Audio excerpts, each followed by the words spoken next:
we have the chairman of one major presidential campaign colluding with the brother of the other major presidential campaign to enrich themselves by secretly advancing the interests of a foreign adversary. That's the swamp they told you needed to be drained. Today we're talking about the Manafort indictment, or as some of you may know it, the Mueller investigation. So, first off, we're going to talk about the Steele dossier. Then I'm going to go into the actual indictments brought against Manafort and Gates. Then I'm going to talk about the problems they may have in actually carrying on this investigation. And fourth, I'm going to bring up the hopes that the Mueller's team probably has. And then I'll probably close it out. Or maybe I'll just keep you here and talk your ear off for a while. So first off, the Steele dossier. Steele dossier is a Democrat-funded MI6 agent compiled dossier that was in violation of the Federal Election Commission Act because it cost the Democrats $186,000, and they are required to state their point of any money spent over $200 during a federal election. So that already is a bad point on Hillary's side. They used the dossier to receive FISA warrants on Manafort and Page. However, they didn't find anything worth indicting Page for. They did find some evidence of money laundering for Manafort and Gates, obviously. So I'll give Trump's side half a point bad. The FISA, obviously, being the Foreign Intelligence Surveillance Court, this means that basically to get this warrant they had to have some sort of proof that there was at least some sort of foul play with Manafort or Page. Now, if you've looked over the Steele dossier, which actually came out before the election was finished, in fact, I think BuzzFeed was actually one of the first to talk about anything that was in it. However, the part that they talked about was soon proven false. Their part was that they brought up the story of Trump getting peed on by Russian prostitutes, funnily enough. So, obviously, there was some parts of the Steele dossier that were true, and some parts that were arguably false. Very easy to see that some others were false even then. But what does this mean for the actual indictment? Now, Manafort is a lobbyist, political consultant, and lawyer.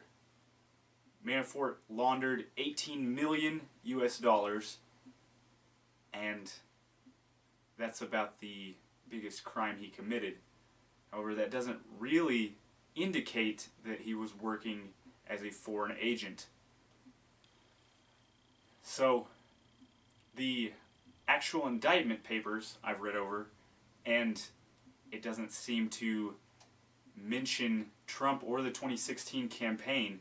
And in fact, it only mentions the Russian, it only mentions Russia in passing. Then we have the most interesting part of the indictment is the mention of companies A and B. Now, company A is Mercury LLC. Now, that company did not really get in a lot of trouble yet. However, company B, the Podesta Group, you may know Tony Podesta, who's in actually running the Podesta Group, stepped down recently, and John Podesta, you may know him as the head of Hillary Clinton's campaign. So that's another point for Hillary's side, and I'd say it's still that same 1/2 on Trump's side of the ticket. Now, this is really something that it seems a lot of people are lost on, because I happened to watch a Young Turks video talking about this, specifically about Podesta stepping down from the Podesta group, and they somehow have it in their mind that Tony Podesta and John Podesta are not at all related. Like, he claimed that they were brothers, but that they did not have business relations at all, which I find extremely hard to believe. However, that is to say that this is all assuming that Manafort is actually indicted along with Gates. He has been, but it's possible that some issues that have arose in this case could end up making this whole thing blow over. Now I'm going to bring up the fact that Mueller's team actually may have violated Manafort's Fourth Amendment rights to be secure in his person and papers by violating attorney-client privilege when they actually went in and got all of his paperwork to prove their side of the story. They took pieces of paper that were protected under Manafort's attorney-client privilege, and therefore it's possible that, like in another similar case that happened in June of 2017, the whole case could be thrown out, because who knows if all of the evidence or just one piece of the evidence is actually a violation of his Fourth Amendment rights. And that's just to say that Manafort might get off. It's possible that the whole entire case could be considered an infringement of the president's executive powers. This comes from a famous dissent by Justice Antonin Scalia, in which Congress actually spoke on yesterday being November the 1st of 2017. He dissented in a case 8-1, he being the only dissenter. However, it's not unheard of for a president to be run over, because that's what happened with Bush v. Gore back in 2000. This case was called Morrison v. Olson, and Scalia's dissent was that the special counsel, or any investigator that is above the president in executive power, could be considered to be a constitutional infringement on the president's power. Now, whether that actually happens is fairly unlikely, but I'd just like to point that out. Now, we're thinking, is it going to happen? Is Trump going to get pulled down with this? I think that they most likely want Trump to get pulled down with the rest of his crew, but it's going to be a hard sell to see if it actually happens. Now, it seems like Mueller is squeezing Manafort in the hopes that he'll either incriminate General Flynn, Kushner, or perhaps even Trump. However, it's gonna probably take a lot before that actually happens. However, the more likely scenario is that they're going to try to impeach Trump by way of charging him with obstruction of justice. However, with the firing of Comey, they still couldn't do it because they have to prove intent, and he made claims that it was because of the way Comey handled the Hillary Clinton scandal. So it's possible that they won't have the intent to prove it unless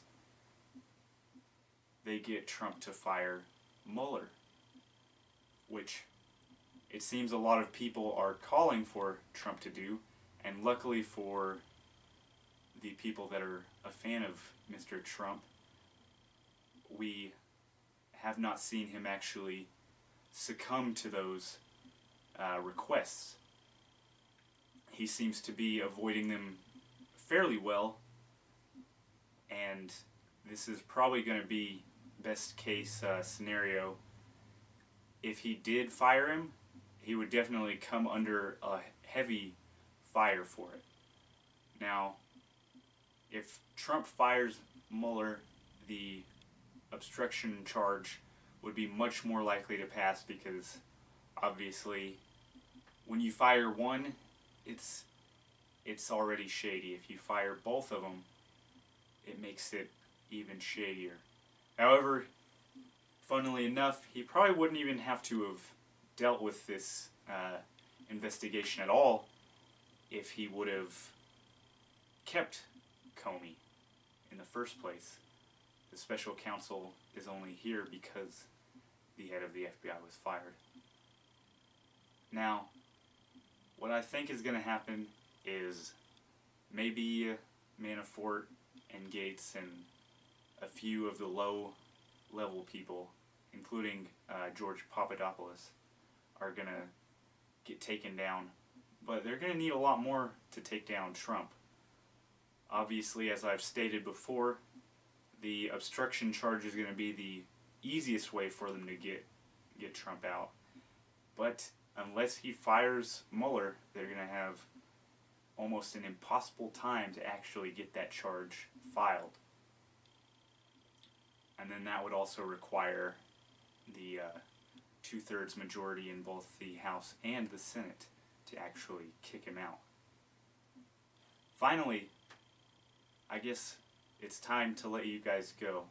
So, I'll leave you on this final note.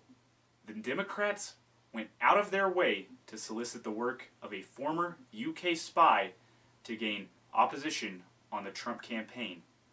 They funneled $168,000 through Fusion GPS, and worse yet, all they did was catch a glorified money laundering charge. So if that's all they've got, I feel sorry for them. Thank you, and good night.